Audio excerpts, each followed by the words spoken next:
Salut le Bulls Nation, bienvenue sur French Bulls TV. Trois matchs à débriefer dans cette vidéo. Trois matchs qu'on a disputés sans Kobe White parce que on avait parlé dans la dernière vidéo de ce match à Indiana où Kobe ne joue pas la fin à cause de cette chute en contre-attaque avec un joueur qui lui retombe sur la jambe et qui la plie assez salement. Heureusement, rien de bien grave pour Kobe qui a loupé donc les trois derniers matchs, mais qui devrait être retour ce soir pour ce déplacement à Houston assez important. Euh, et comme lui-même l'a dit, heureusement qu'il est assez souple et flexible en fait, et que sa jambe a plié sur le moment, mais vu qu'il est assez flexible, ça a évité que ça soit bien plus grave, parce que ça aurait pu être bien plus grave.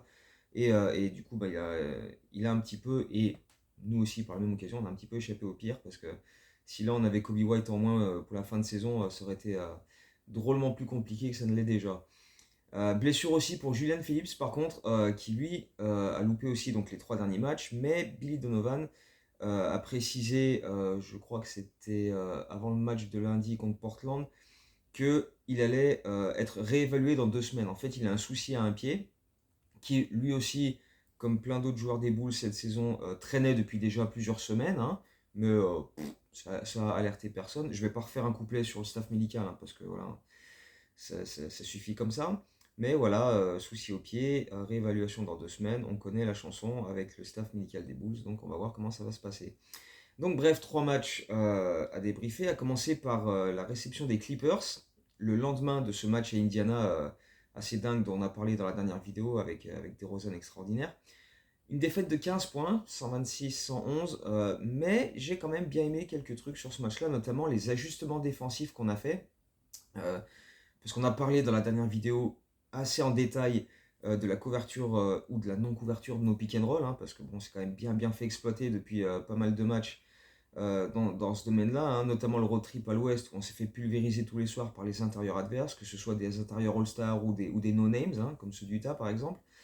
Euh, avec Vooch qui était toujours un petit peu indécis, qui ne savait pas s'il devait monter au blitz, s'il devait rester en drop, etc.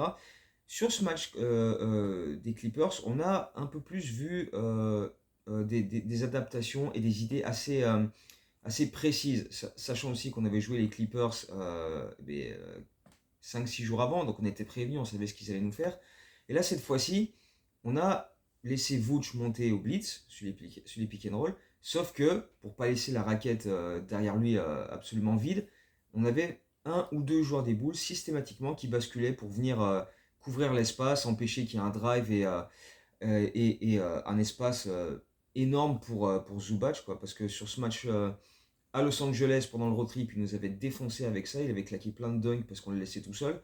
Là, je crois que sur ce match-là, il termine à 4 points. Donc, on a énormément réduit son impact et l'impact des Clippers sur les pick and roll. Donc, c'était déjà quelque chose d'assez important à faire. Une belle adaptation d'un match à l'autre. Le problème, c'est que les Clippers, même s'il leur manquait James Harden, même s'il leur manquait Westbrook, mais ils avaient encore deux monstres qui nous ont défoncé toute la soirée, quoi. Paul George, Kawhi Leonard, ils nous ont. Mais ils étaient injouables. Ils étaient injouables. Mi-distance, drive, shoot à 3 points, qui soit ouvert, qui soit contesté, avec des mains dans la tronche. Ils ont quasiment tout rentré. C'était écœurant. C'était écœurant. À eux deux, sur ce match-là, ils ont cumulé 55 points à 23 sur 29 au shoot. Et pas que des shoots hyper simples, hein. Des trucs en déséquilibre, contestés, tout ça. 8 sur 12 à 3 points, plus voilà, des passes décisives aussi pour distribuer aux autres quand il y avait l'occasion. Derrière, nous, on a passé le match un peu à courir après le score. Et à chaque fois qu'on revenait bien, qu'on faisait un petit run, boum, il y en avait un des deux, soit Kawhi, soit Paul George. Genre Kawhi avant la mi-temps, il nous assassine, il met 7-8 points à la suite, mais avec une facilité, mais juste ça te dégoûte, quoi. Là, mais putain, espèce d'enflure, quoi.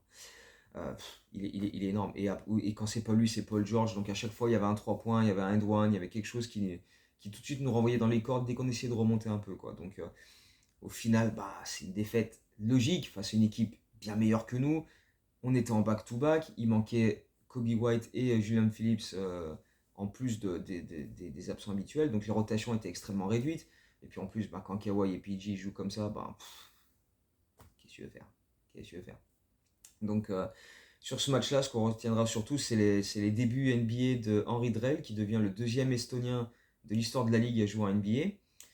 Il a mis une claquette en fin de match pour inscrire son premier panier en NBA aussi.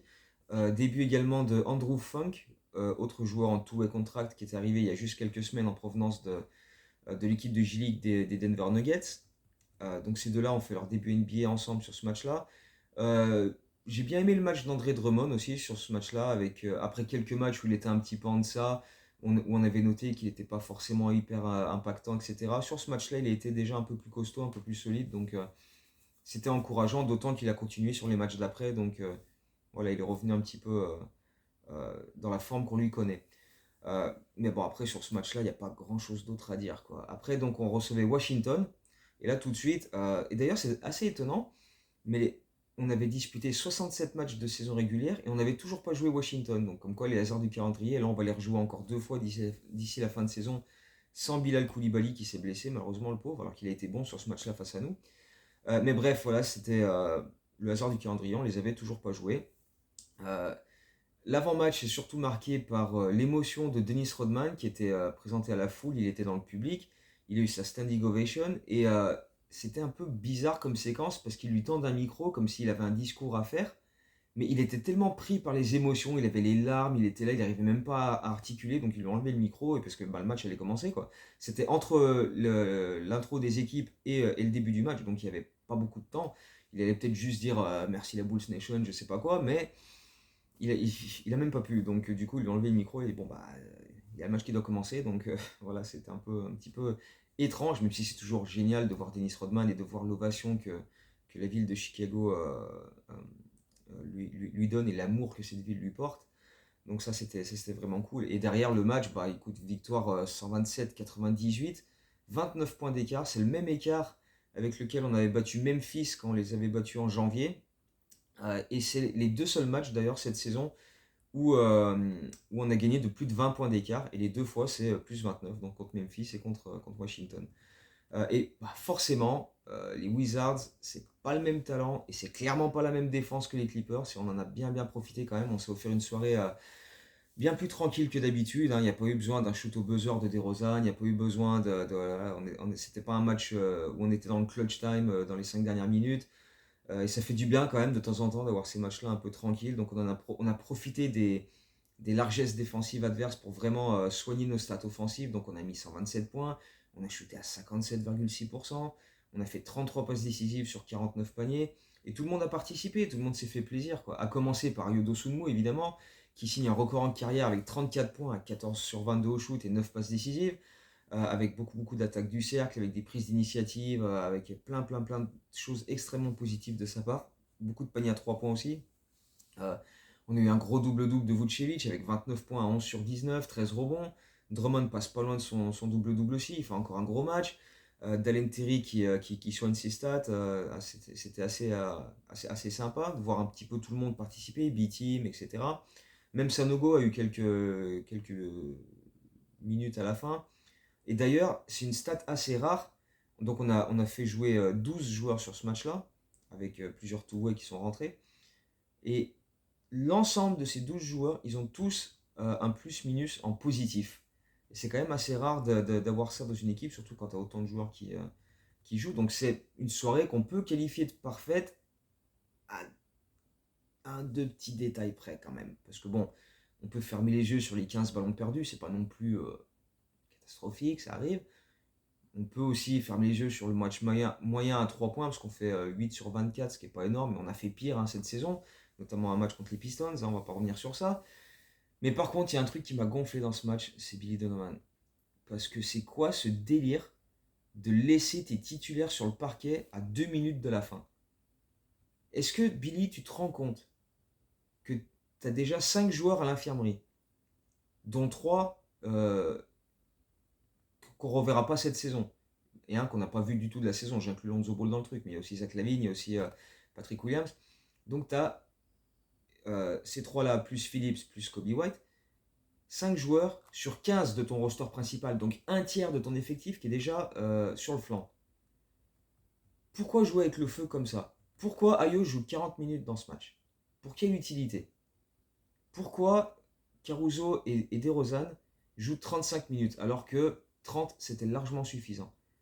Et pourquoi Caruso, du coup, à 2 minutes de la fin du match, il se fait une petite mini entorse de la cheville et il fait une faute volontairement pour demander à sortir parce que une douleur s'est réveillée dans sa cheville.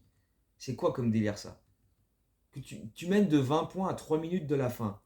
Si c'est contre Boston ou Denver ou des équipes de ce calibre-là, en- encore je peux éventuellement comprendre parce qu'on ne sait jamais, un run ça va vite, etc. T'as des joueurs en face, ouais. Mais les Wizards, les Washington Wizards, qui c'est qui allait nous flinguer? Jordan Poole? Ah, quand même. Tu penses pas que B-Team, Terry Taylor, Dalen Terry, les autres, ils peuvent quand même faire en sorte de ne pas se prendre un 25-0 dans les 3 dernières minutes par les Wizards quand même? Non, faut arrêter. Faut arrêter. Heureusement que Caruso derrière, ils ont pas dit oh il est absent pour 2 semaines. Parce que alors là, je crois que là j'aurais pété un câble. Là, j'aurais été fou. Mais fou, parce que t'as pas le droit. T'as pas le droit de laisser tes titulaires comme ça. Quand le match il est plié, il est mort. Il est enterré. C'est fini ça. Non, faut arrêter avec ça. Non, franchement, ça. Ceci dit, Caruso, il a quand même été incertain jusqu'aux dernières minutes avant le match contre Portland, hein. Donc, c'était tendax quand même, hein. Et d'ailleurs, au bout de 3 minutes dans ce match-là, il se retorse salement la cheville et il sort. Heureusement, après, il revient dans le match, il va jouer quand même 30 minutes. Mais là, sur le moment, tu te prends un gros coup de flip et honnêtement, Donovan, il s'est pris quelques insultes parce que voilà. Bon, alors après, il a été exempt d'entraînement sur ces 2 derniers jours, mais lui aussi, comme Kobe White, pourrait revenir ce soir pour le match à Houston, sachant qu'en plus Caruso, qui est texan d'origine, n'a pas envie de louper ce match-là. Mais voilà, lui, il a loupé la séance d'entraînement d'hier, et Donovan expliquait que c'était plus par précaution pour le reposer, parce que voilà, mais il devrait jouer, tandis que Kobe White, lui, a participé à cet entraînement, que lui est remonté en puissance après avoir loupé les 3 derniers matchs, et devrait jouer ce match-là contre Houston cette nuit. Mais bref, revenons sur ce match contre Portland. Donc, match pas si simple et un peu piège en fait, parce que c'est un peu toujours la même histoire contre ce genre d'équipe jeune, dynamique, tu vois, accrocheuse, qui impose un peu le défi physique, un peu comme Orlando, comme OKC, ou même comme Houston qu'on va affronter ce soir, tu vois. Chaque fois, on a un peu du mal, quoi. Parfois, on perd, et puis parfois, quand on gagne, bah, c'est pas des victoires larges, c'est pas des victoires où on a maîtrisé notre sujet, mais c'est souvent, on s'est quand même bien fait bousculer tout le long, quoi. Et là, dans ce match contre Portland, ça a été serré pendant quand même pas mal de temps. Tu fais un run, ils font un run. On commet beaucoup de fautes en défense, notamment en première mi-temps. Anthony Simmons est assez intenable. DeAndre Ayton nous bouscule sous les deux cercles, il prend des gros rebonds, etc. Et pourtant, il leur manque du monde à Portland, hein. Il manquait Jeremy Grant, il manquait Brogdon, c'est quand même pas anodin. Mais ils ont trouvé le moyen de rester collés à nous pendant toute la première mi-temps, où on mène que de 5 points à la pause, parce que voilà, ils nous ont, voilà, ils nous ont emmerdés, ils ont provoqué pas mal de fautes, etc. Et on a eu un peu de mal à vraiment se distancer par rapport à ça.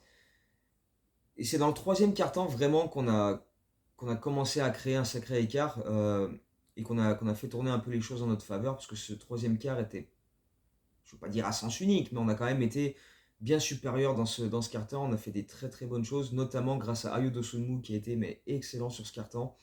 Il s'est dit bon allez, là, moi je vais prendre les choses en main parce que on peut pas rester comme ça avec cette équipe-là qui est bien inférieure à la nôtre. On doit les dégager quoi. Et donc il a enchaîné les plays, il a enchaîné les drives au cercle, soit pour finir lui-même, soit pour ressortir la balle sur des drive and kick ou pour servir Vooch à l'intérieur. Rien que sur ce carton, il fait 9 points à 4 sur 5 sur les 35 points des Bulls dans le carton et il donne 5 des 9 passes décisives dans ce carton pour les Bulls. Donc il a été excellent et d'ailleurs il va finir le match avec 10 passes décisives, ce qui est son record cette saison. Donc voilà, 34 points un soir, record en carrière, 10 passes décisives le match d'après, record en saison. Donc en ce moment quand même, enfin en ce moment, cette saison, parce que Ayo quand même sur l'ensemble de la saison il est quand même assez excellent. Et voilà, c'est un troisième quart-temps où on a vraiment pris les choses en main, on a été au-dessus au niveau de l'agressivité, beaucoup d'attaques de cercle pour provoquer des lancers francs, aller mettre des points rapides.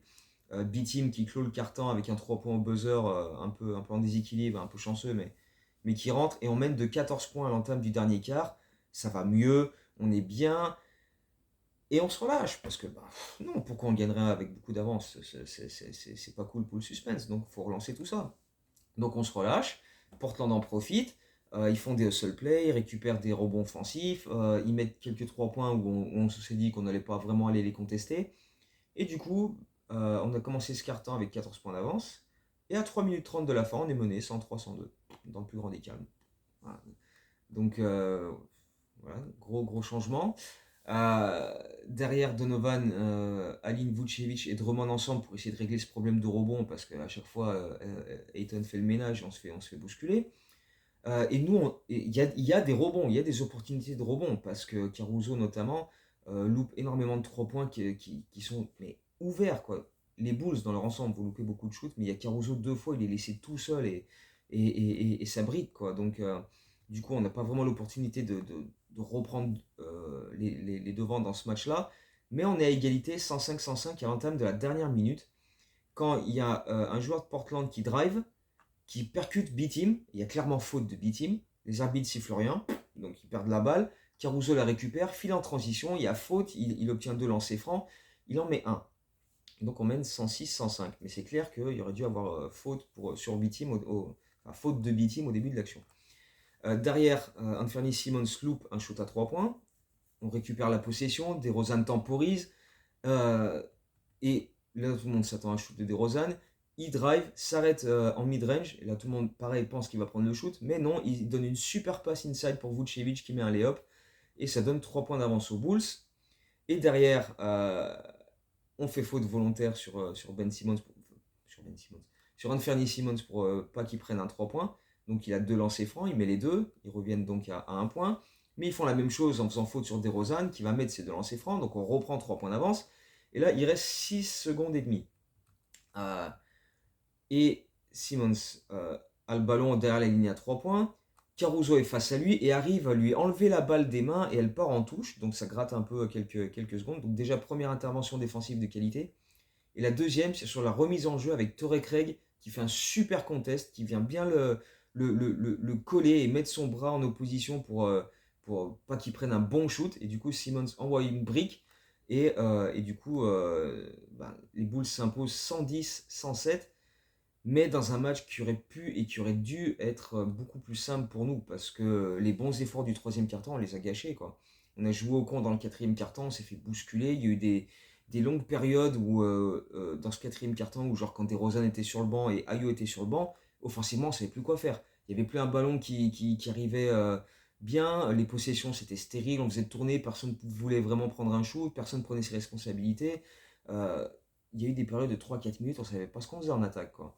D'ailleurs, sur l'ensemble du quatrième quart-temps, on shoot à 31,8%, ce qui est absolument dégueulasse, et un vilain 1 sur 8 à 3 points. Donc on a failli vraiment gâcher nos beaux efforts des 3 premiers quarts, où on a vu quand même de bonnes choses dans l'ensemble, mais on sait très bien qu'on n'a aucune marge d'erreur et peu importe l'équipe en face, on ne peut pas se permettre de se reposer, quoi. Et Portland a bien failli nous le rappeler de manière assez brutale, quoi. Donc, euh, donc au final, on s'impose, c'est très bien, mais on s'est quand même fait peur inutilement sur ce match-là. Il y a quand même beaucoup de satisfaction, notamment Ayo, là, si tu fais une sorte de... Sur les 3 matchs dont on vient de parler, si on fait une sorte de bilan des mecs qui ont donné satisfaction, Ayo, il est tout en haut, il est extraordinaire. C'est un peu comme s'il s'était dit, voilà, Kobe White n'est pas là, c'est à moi de prendre le relais, quoi. Et clairement, il a été extraordinaire sur les 3 matchs. 34 points, record en carrière face à Washington, 10 passes décisives, comme on avait dit, face à Portland, record cette saison, des prises d'initiative, il a été incroyable. Et il a parlé un peu, après son record en carrière face à Washington, il parlait un peu de son éthique de travail, etc., du fait qu'il tenait un journal où il écrivait, voilà, à tel moment de la saison, j'en suis là, c'est pas ce que je veux devenir, c'est voilà, c'est un petit peu, comment dire, écrire ses objectifs. Voilà, là j'en suis là, j'ai envie d'être là. Qu'est-ce qu'il faut que je fasse comme travail pour passer de là à là, pour devenir le joueur que j'ai envie d'être. Et clairement, c'est un travail qui paie et c'est une attitude extrêmement positive et intéressante. Voilà, chacun après a sa manière de, de, de réfléchir sur sa progression. Et voilà, Ayo, il écrit dans un journal ses objectifs. Il dit voilà, là à ce moment-là, je suis pas satisfait de ce que je fais. Je vais bosser sur ça, je vais bosser sur ça. Et donc il disait qu'il avait fait ça l'an dernier, donc en fin de saison, pour ensuite déterminer comment travailler pendant tout l'été. Et bah, clairement, on l'a vu toute cette saison, son travail qu'il a réalisé l'été dernier a été excellent, excellent, et c'est devenu un joueur vraiment mais, indispensable dans notre groupe, quoi, tout simplement. Et encore plus avec toutes les difficultés qu'il y a eu avec les absences de Zach LaVine, etc. Il fallait que quelqu'un step up, et Ayo a été extrêmement, extrêmement solide tout au long de la saison. Donc clairement, ça a fait beaucoup, beaucoup de bien. Euh, dans les autres satisfactions, tu peux parler de Drummond, comme on a dit, qui a fait des bons matchs aussi dernièrement, alors que sur les quelques matchs avant ça, c'était un peu moins bien. Mais dans l'ensemble, sa saison est quand même assez satisfaisante. Jevon Carter aussi, sur les derniers matchs, il y a eu quelques fulgurances par-ci par-là, quelques bons paniers, quelques bonnes passes, des pressings défensifs, même si voilà, bah, pour essayer de compenser son manque de taille, c'est pas toujours évident, mais il y a eu des trucs assez intéressants. Vucevic aussi a été solide, un petit peu mieux défensivement, un peu plus aidé aussi. Pas mal d'adresses près du cercle, beaucoup de bons post-up exploités, des bons mismatchs aussi. Donc il a fait du taf, il a mis des bons points. C'était vraiment, vraiment important que lui, que Ayo soit capable de fournir des points en l'absence de Kobe White. Donc voilà, c'est très notable aussi au niveau de l'état d'esprit de voir que même quand il y a des joueurs comme ça qui sont absents, eh ben, on est capable de réagir, de gagner des matchs. Parce que bah, voilà, on l'a dit toute la saison, c'est un groupe qui baisse pas les bras malgré les difficultés. Et Dieu sait qu'on en a connu cette saison avec les histoires de Zach LaVine, le départ, le faux départ, finalement il reste, après il se blesse, après il revient, les autres blessures, Patrick Williams qui loupe les 30-35 derniers matchs de la saison, Torrey Craig qui se blesse par-ci, par-là, Caruso qui se blesse par-ci, par-là. Donc on n'a jamais rien lâché, et mine de rien, on est désormais avec 34 victoires, 35 défaites, avant d'aller à Houston ce soir, avec la possibilité donc, en cas de victoire, d'enfin arriver à 50%. Euh, alors attention, parce que les Rockets, faudra surtout pas les prendre à la légère, hein. Même si Şengün est absent, ils ont quand même gagné leurs 6 derniers matchs, et ils sont en plus sur une dynamique positive qui leur permet d'espérer accrocher un spot en play-in, parce qu'ils sont pas si loin que ça des Warriors, qui vont encore jouer d'ici la fin de saison. Donc pour eux, ils ont clairement un objectif dans cette fin de saison. Et ils ne sont pas en train de tanker pour continuer à la draft. Ils essayent d'accéder au play-in, donc ils vont être à fond, même sans Şengün. Donc on est averti, on sait que ça va être un match extrêmement compliqué ce soir. Donc faudra clairement pas faire les cons. Euh, mais ce qui est certain, c'est qu'il y a une réelle possibilité d'atteindre les 50%. Alors même si tu perds le match d'après qui sera contre Boston samedi et que tu redescends du coup à un match en dessous des 50%, le fait de l'atteindre, et ensuite après tu as encore des matchs sur la fin de saison pour essayer de revenir à 50% et même passer au-dessus, c'est symbolique parce que ça ne va pas nous faire avancer au classement. On est quasiment assuré à 99% de finir 9ème. On sait qu'on a un match de play-in qui va être très certainement contre Atlanta. Il y a quand même, c'est quand même fait quasiment à 95% cette histoire. Qu'il y aura un Bulls Hawks au United Center le mardi ou le mercredi 16 ou 17 avril. Ça peut encore bouger, mais il y a quand même assez peu de chance. Ce qui est quand même le plus sûr d'arriver, c'est ça, hein, c'est un Bulls Hawks au United Center. Donc euh, au classement, ça va pas nous faire grimper d'arriver à 50%, mais dans les têtes, si tu arrives à ce match de play-in contre Atlanta avec un bilan de 41-41 ou même 42-40, ce qui serait l'inverse de l'an dernier où on a fait donc 40-42. Dans les têtes, tu vois, après avoir débuté la saison par 4 victoires et 15 défaites, je pense que ça peut te mettre un sacré coup de boost quand même. Moralement, ça peut pas te faire de mal de toute façon.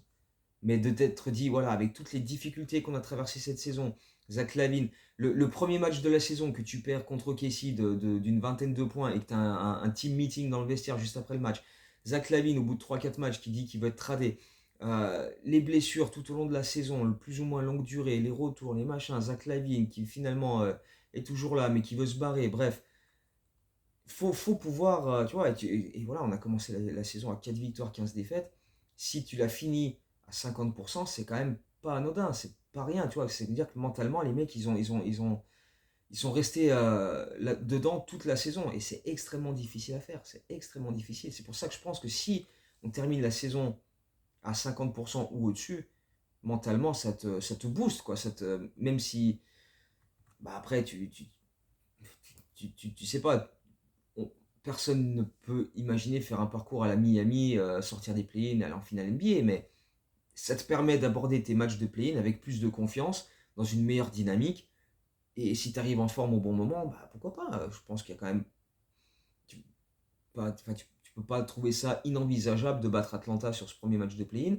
Et après, aller gagner à Miami, on l'a déjà fait. Si c'est à Philadelphie, on l'a déjà fait aussi cette saison. Et encore plus s'il n'y a pas joué à l'Embiid d'ici là. Aller gagner à Indiana, si c'est eux qu'on affronte en play-in, on l'a déjà fait cette saison, 2 fois. Pourquoi pas? Pourquoi pas? Après, c'est question d'être en forme sur ce moment-là. Si au deuxième match du play-in, tu affrontes Philadelphie et qu'il n'y a pas, Joel Embiid, etc., pourquoi pas? Si nous, on récupère Kobe White et que d'ici là, on n'a pas de rechute pour Caruso, pour te recréer avec tout ça, c'est la forme du moment. Et après, bon, bah, tu vas affronter Boston au premier tour des playoffs. Parce que si tu sors du play-in en étant 9ème, bah, tu affrontes le premier. Donc, tu affrontes Boston. Donc, et qu'on va donc jouer jeudi. Mais on sait jamais. On sait jamais. Donc, c'est sûr que si on n'y va pas, on ne saura pas. Et il faut qu'on mette toutes les chances de notre côté. Et c'est pour ça que gagner le maximum de matchs d'ici la fin de saison va être très très important. Bon, déjà, on a celui de ce soir. Comme je l'ai dit, ça va être un match très très compliqué. Pas aussi simple qu'il faut le croire parce que Houston n'est pas ouf au classement, hein. Ils sont 11e à l'ouest, mais comme je disais, ils ont un objectif. Ils visent le play-in, essayer de remonter sur Golden State. Et c'est pas impossible pour eux, donc ils vont tout faire pour ça. Et nous, bah voilà, on va essayer ce soir. Déjà, on va essayer de récupérer Kobe White. On va espérer que Caruso soit là aussi. D'avoir le plus de force en présence possible pour essayer de gagner au Texas. Et ça ferait beaucoup de bien, quoi. Après, même si tu perds contre Boston samedi, tu as encore l'occasion d'engranger des victoires et un maximum de confiance pour la fin de la saison, quoi. Donc on va suivre ça, Houston, Boston, et puis après on a Washington lundi déjà, donc ce sera déjà un peu plus simple sur le papier, euh, comme on l'a vu quand on les a affrontés il y a quelques jours. Donc on va déjà observer ces matchs-là contre Houston et Boston, et je pense qu'on se fera une petite vidéo après ça pour débriefer, à moins que j'attende Washington, je verrai. On verra bien, mais en attendant, voilà, comme d'habitude, portez-vous bien, et puis il y aura le live tweet ce soir sur Twitter pour parler de ce match contre Houston. Euh, et puis les articles, les récaps, tout ça. Donc voilà, on sera toujours en contact. Donc d'ici la prochaine vidéo, portez-vous bien et à très bientôt. Ciao, go Bulls.